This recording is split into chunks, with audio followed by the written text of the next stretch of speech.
அன்பு நண்பர்களுக்கு வணக்கம். ஜாசபீடியா சேனலுக்கு உங்களை அன்புடன் வரவேற்கின்றேன். இன்னைக்கு நாம கேட்க போற கதை அனுமன் கதையோட தொடர்ச்சி தான் கேட்க போறோம். கதைக்குள்ள போகிறதுக்கு முன்னாடி என்னுடைய சேனலை நீங்க இதுவரை சப்ஸ்கிரைப் பண்ணலனா சப்ஸ்கிரைப் பண்ணிடுங்க. அப்படியே மறக்காம பக்கத்துல அந்த பெல் ஐக்கானை பிரஸ் பண்ணுங்க. அப்பதான் நான் சொல்ற கதைகள் எல்லாம் உங்கள் காதுகளுக்கு வந்து சேரும். சரி, வாங்க நாம கதைக்குள்ள போகலாம். அத்தியாயம் 50. ராமன் உதிர்த்த இன்று போய் நாளை வா எனும் சொற்கள் ராவணனை 1000 அம்புகள் தொலைத்ததை விடவும் மோசமாக துளைத்து பொறுமை செய்தன. நிராயுதபாணியாக அரண்மனைக்கு திரும்பியவனின் கால்களில் விழுந்து கதறினாள் மண்டோதரி. பிரபு, தயவு செய்யுங்கள், நான் சொல்வதை கேளுங்கள். ராமபிரான் உங்களுக்கு மீண்டும் மீண்டும் சந்தர்ப்பங்களை தருகிறார். நீங்களோ மீண்டும் மீண்டும் தவறு செய்கிறீர்கள். அவருடைய வீரத்தை இன்று நேரிலேயே பார்த்து விட்டீர்கள். இதற்கு மேலும் நீங்கள் திருந்தாவிட்டால் அது அழகல்ல என்று உணர்ச்சியில் கொந்தளித்தாள். ஆனால் ராவணன் செவிகளில் மண்டோதரியின் குரல் வேறு மாதிரியாக விழுந்தது. இன்னமும் நீ ஏன் உயிரோடு இருக்கிறாய்? உனக்கு தன்மானம் என்று ஒன்று கிடையாதா என்று கேட்கிறார் போல் இருந்தது. அதனாலேயே அரக்க ரத்தத்துக்குள் வந்தது கோபம். மண்டோதரியின் பேச்சை செவிமடுக்க வேண்டியவன் அவள் செவிப்புலன் அதிரு வண்ணம் காலடியில் விழுந்து கதறியவளை எட்டி உதைத்தான். உதைத்த வேகத்தில், மண்டோதரி, உன் புலம்பலில் அச்சம் மட்டுமே காணப்படுகிறது. அந்த ராமன் எனக்கு இன்னொரு சந்தர்ப்பம் கொடுத்திருப்பது போல் நீ நினைத்துக் கொண்டிருக்கிறாய். போர்க்களத்தில் என்னை கொல்வதை விட்டுவிட்டு இன்று போய் நாளை வா என்று அவன் கூறியது அவனது மோசமான விதியை தான் காட்டுகிறது. உயிர் மூச்சு அடங்கும் வரை பிடித்த விடியை விடாதவனே உண்மையில் வீரன். நானும் அப்படிப்பட்டவனே. போர்க்களத்தில் அந்த ராமன் மாயங்கள் செய்து காட்டி என்னை விட பெரிய மாயாவி என நிரூபிக்க முயல்கிறான். உண்மையில் யார் மாயாவி என்பதை நாளை இந்த உலகம் அறியும் என்று கூறிவிட்டு விலகியவனை எண்ணி மண்டோதரி மட்டுமல்ல, மற்றுமுள்ள அரக்க பத்தினியர்கள் அவ்வளோ பேருமே வருந்தி அழுதனர். இது என்ன விதி? பட்டும் கூட புத்தி வராத அளவுக்கு இதற்கு மட்டும் எதனால் இத்தனை சக்தி என்பது அவர்களுக்கெல்லாம் புரியவே இல்லை. ராவணனோ தனது அந்தப்புறத்திற்கு சென்று உப்பருகில் நின்று கொண்டு வானை பார்த்தபடியே தீவிரமான சிந்தனையில் இறங்கியிருந்தான். இன்று போய் நாளை வா என்று கூறிய ராமனை நாளை போர்க்களத்தில் சந்தித்தாலும் வெல்ல முடியும் என்று தோன்றவில்லை. எல்லா அஸ்திரங்களையும் பயன்படுத்தி ஆகிவிட்டது. கைலாயை கிரியை தூக்க முடிந்த புஜபல பராக்கிரம் எல்லாம் ராமன் முன் ஒன்றுமே இல்லாமல் போய்விட்டது. எல்லோரும் குறிப்பிடுவது போல் ராமன் அயோத்தியின் அரசன் மட்டுமல்ல, அரசனாக பிறந்திருக்கும் ஒரு அபூர்வன். அதனாலேயே இந்த பேராற்றல். புத்திர காமேஷ்டி யாகத்தின் பயனால் பிறந்தாலே இப்படித்தானோ?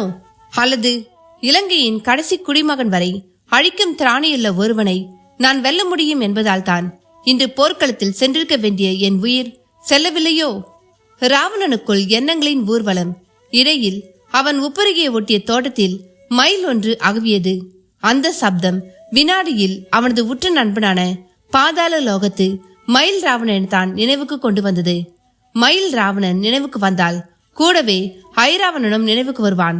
இருவருமே பாதாள லோகத்தில் தங்கள் ஆட்சியை புரிந்து வந்தனர். 7-14 புவனங்களில் பாதாள உலகமும் ஒன்று. மாயைக்கு பேர் பெற்ற இடம். அங்கே எல்லாமே தலைகீழ். பூனையும் எலியும் அங்கு நட்புடன் இருக்கும். ஆனால் நல்லோர் இருவர் ஒற்றுமையுடன் இருக்க முடியாது. ராவணனுக்கு அவர்கள் நினைப்பு வந்த மாத்திரத்தில் இருவருக்குமான மந்திரத்தை ஜெபித்தான். அது அவர்கள் இருவரையுமே ராவணன் எதிரில் அடுத்த சில நொடிகளில் அழைத்து வந்து நிறுத்திவிட்டது. வந்தவர்களும், அருமை நண்பனே, வரும்பொழுதே அனைத்தையும் அறிந்தோம். நிகரில்லாத வீரனான உனக்கா இந்த நிலை என்று கேட்டனர். எந்த கேள்வியையும் என்னிடம் கேட்காதீர்கள். உங்களை நான் அழைத்திருப்பது உங்கள் அனுதாபத்தை பெறுவதற்காக அல்ல. உங்களின் மாயா சக்தியால் என்னை பார்த்து இன்று போய் நாளை வா என்று கூறிய அந்த ராமன் நாளை போர்க்களத்துக்கு வராமல் செய்ய வேண்டும், முடியுமா என்று கேட்டான். இதற்கு பதில் கூறுவதை விட செயலில் காட்டுவதே சிறந்தது. கவலை வேண்டாம் நண்பா. வெகு காலமாக எங்கள் குலதேவியான காளி மாதாவுக்கு நாங்கள் உற்ற நரபலியை வழங்கவில்லை. இப்பொழுது அதற்கு வேலை வந்திருக்கிறது. அந்த ராமன் காளி தேவியின் பலி பிரசாதம் போதுமா என்று கேட்டான் மயில் ராவணன். ராமனை மட்டும் பலியிட்டு புண்ணியமில்லை, கூடவே இருக்கும் அவன் இளவல் லட்சுமணனை பலியிட்டாக வேண்டும். என் கண்ணின் மணியான இந்திரஜித்தை அவன்தான் கொன்றான். ராமனை கூட 2ஆம் பலியாக தாருங்கள். முதல் பலி லட்சுமணன் தான் என்று கொந்தளித்தான் ராவணன். அப்படியே செய்கிறோம். பலி முடிந்த நிலையில் இருவரது துண்டுபட்ட உடல்களோடு உன்முன் பிரசன்னமாவும். இது நம் நட்பின் மேல் சத்தியம் என்றனர். இதைவிட ஆவேசமாக பேசிய என் உற்ற சகோதரர்களை நான் இழந்துவிட்டேன். காரணம், ராமனிடம் அனுமன் என்னும் ஒருவன் இருக்கிறான். அவன் மிக பெரும் மாயாவி. கேட்டால் வாயுபுத்திரன் என்கிறான்.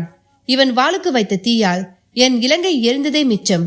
எனவே இவர்களை நீங்கள் நேருக்கு நேர் சென்று சந்திப்பது கொஞ்சமும் பயனளிக்காது. புரிகிறது. வைரத்தை வைரத்தால் அற்புது போல் இவர்களை எங்கள் மாயையால் வீழ்த்துவோம். அறவழி எல்லாம் சமமானவர்களிடம்தான். நம்மிலும் தாழ்ந்தவர்களிடமும் உயர்ந்தவர்களிடமும் அறவழியை பேணிட நினைப்பது புத்திசாலித்தனமல்ல என்றான் ஐராவணன். பின் இருவரும் ராவணனுக்கு தைரியம் கூறிவிட்டு புறப்பட்டனர்.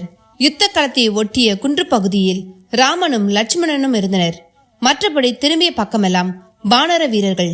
விண்ணில் இரு பட்சியாக பறந்தபடியே கீழே தெரிந்த காட்சிகளை கண்ட இருவரும் ராம லட்சுமணர் அமர்ந்திருந்த பாறைக்கு அருகிலான மரத்தில் சென்று அமர்ந்தனர். அவர்கள் மாயை வேலை செய்ய தொடங்கியது.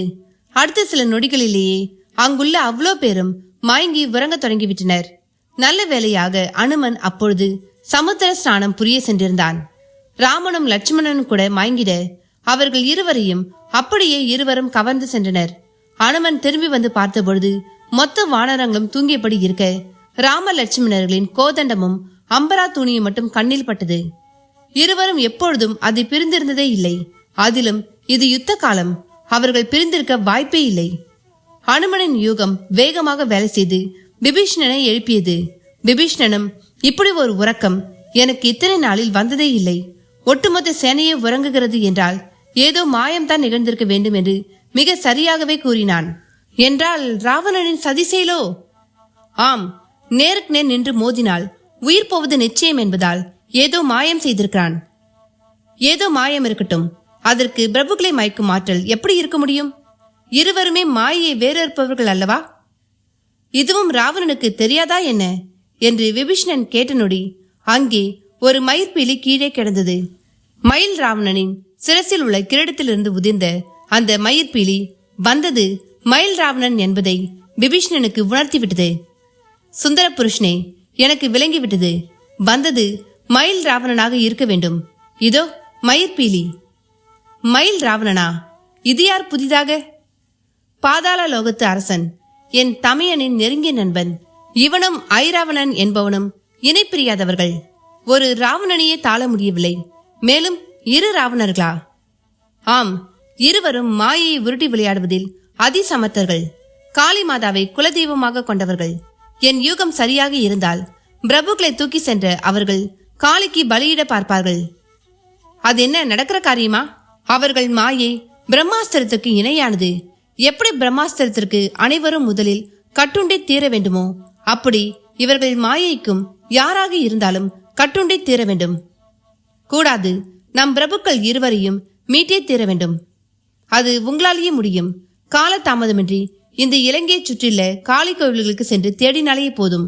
நிச்சயம் அங்கே தான் அவர்கள் பிரபுக்களை கொண்டு சென்றிருக்க வேண்டும். விபீஷணனின் பேச்சு அனுமனுக்கு ஒரு வழியை காட்டியது. அடுத்த நொடியே வானில் தாவிய அனுமன் இலங்கை முழுக்க உள்ள காளி மாதாவின் திருசன்னதிகள் ஒன்றை கூட விடவில்லை. ஆனால் மயில் ராவணனும் ஐராவணனும் ராம லட்சுமணர்களை பாதாள காளி ஆலயத்துக்கு கொண்டு சென்றிருந்தனர். அவர்கள் இருவரையும் கொண்டு சென்றதை கடல் மீசை மீனை போலவும் மனிதனைப் போலவும் இருவிதமாக உருவம் காட்டிய ஒருவனும் பார்த்தபடி இருந்தான். அவனிடம் சற்றே அனுமனின் சாயலும் இருந்தது. அவன் பார்வையில் விண்ணில் பறந்தபடி இருந்த அனுமன் கண்ணில் படவும் அவன் முகத்தில் பூரிப்பு. கடல் மீசை எழுந்து நின்று அனுமனை வணங்கினான். அனுமனும் கிட்டத்தட்ட தன்னை போலவே இருக்கும் அவனை பார்த்து ஆச்சரியமானான். வந்தனங்கள், தாங்கள் அனுமன் தானே? ஆம், நீ யாரப்பா? நான் தங்கள் புதல்வன். என் பெயர் மகரத்வஜன். அதை கேட்ட மாத்திரத்தில் அனுமனிடம் அதிர்ச்சி. என்ன, என் புதல்வனா? என்ன உளறுகிறாய்? நான் ஒரு பிரம்மச்சாரி, மாதரை மாதாவாக மட்டுமே கருத தெரிந்தவன் என்றான் அனுமன் மிக கோபமாக. இருக்கலாம், ஆனால் என் தாய் என்னிடம் கூறியதுதான் நான் கூறினேன் என்றான் அந்த மகரத்வஜன் என்பவன். உளராதே, உண்மையை சொல். யார் நீ? சத்தியமாக நான் உங்கள் பிள்ளைதான். போதும், விலகு என அனுமன் ஒதுக்க எண்ணிய பொழுது சமுத்திரராஜனின் வருகை அங்கே நிகழ்ந்தது.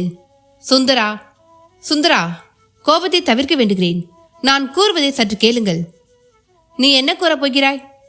இவன் தங்கள் மகனே. எப்படி என்று நான் கூறப்போவதை கேட்டாலே உண்மை விளங்கும். சமுத்திரராஜா, நீயுமா என் பிரம்மச்சரியத்தை கேவலப்படுத்துகிறாய்? நான் இப்பொழுது பெரும் போராட்டத்தில் இருக்கிறேன். என் உயிரினும் மேலான பிரபுக்களான ராம லட்சுமணர்களை தேடி திரிந்தபடி உள்ளேன். அவர்கள் இருவரும் மயில் ராவணனின் பாதாள லோகத்து மாகாளி கோவிலில் தான் உள்ளனர். பான் வீதியில் ராவண மாயர்கள் சுமந்து சென்றதை நானும் கண்டேன். அதே சமயம் இந்த மகரஜ் வதன் உங்கள் மகனானது எப்படி என்பதையும் தெரிந்து கொள்ளுங்கள். கடந்த முறை ஸ்ரீராம் காரியமாக வான்மீசை பறந்த தாங்கள் சூரிய உக்கரத்தால் வேர்வை பெற்றுக்கு ஆளாகி அதை வழித்து கடலில் சிந்தினீர்கள். சாபத்தால் மீனாகி போன ஒரு பெண் அதை உண்ண போய் அவளுக்கு கருத்தரிப்பு நிகழ்ந்தது. அந்த மீன பெண்ணுக்கு பிறந்தவனே இந்த மகரத்வஜன். இது துவாபர யுகம். ரிஷிகளும் முனிவர்களும் நினைத்தாலே கூட கர்ப்பம் சித்திக்கும். அக்கர்ப்பம் உரியவர்கள் வடிவத்தையே கொண்டு கால வர்த்தமானத்தை நொடியில் வென்றுவிடும். இப்படித்தான் இவன் வரையிலும் நிகழ்ந்தது என சமுத்திரராஜன் கூறிட அனுமனுக்குள் பேராச்சரியம். என்ன நண்பர்களே, கதையை கேட்டீங்களா? இந்த கதையோட தொடர்ச்சி உங்களுக்கு அடுத்த பாகமா வரும். அதுவரை இந்த கதையை கேட்டுட்டு உங்களுடைய கருத்துக்களை பதிவிடுங்க, லைக் பண்ணுங்க, உங்க நண்பர்களுக்கும் ஷேர் பண்ணுங்க. அனுமனுடைய காவியம் கூடிய சீக்கிரம் முடிய போகுது. அடுத்து என்ன கதையை நான் வாசிக்கணும்னு சொல்லிட்டு நீங்க கமெண்ட் பாக்ஸ்ல கமெண்ட் பண்ணுங்க. நன்றி, வணக்கம்.